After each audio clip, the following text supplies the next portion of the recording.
If you like our video, click the button to subscribe to our channel and get easy access to new content.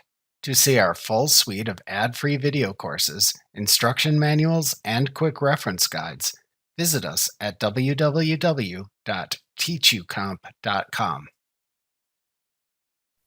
To first enable account numbering in your company file before assigning account numbers, click the Settings button in the QuickBooks Online toolbar. Then click the Account and Settings link under the Your Company heading in the drop-down menu. Click the Advanced link that then appears at the left side of the Account and Settings window. Then click the Chart of Accounts section that appears to the right to edit its settings.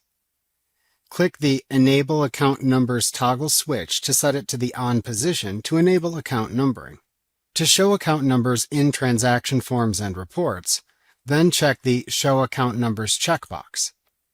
Then click the Save button at the bottom of this section to save your changes. Then click the Done button in the lower right corner of the window to close it. To then assign account numbers, click the Settings button in the QuickBooks Online toolbar once again, and this time click the Chart of Accounts link under the Your Company heading in the drop-down menu to open the Chart of Accounts list. Click the Batch Edit button, which looks like a pencil, in the upper right corner of the Chart of Accounts list, to open a new page that lets you edit the account names and numbers. Enter or edit the account numbers for your accounts in this page by typing them into the number column that appears.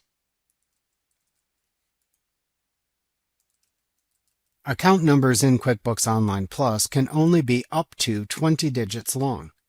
If desired, you can also edit the account names by using the Name column. When you are finished batch editing the records, click the Save button in the upper right corner of the page to save your changes and close it. Remember to click the Subscribe button to see more of our videos. See our full suite of courses, instruction manuals, and quick reference guides at www.teachucomp.com.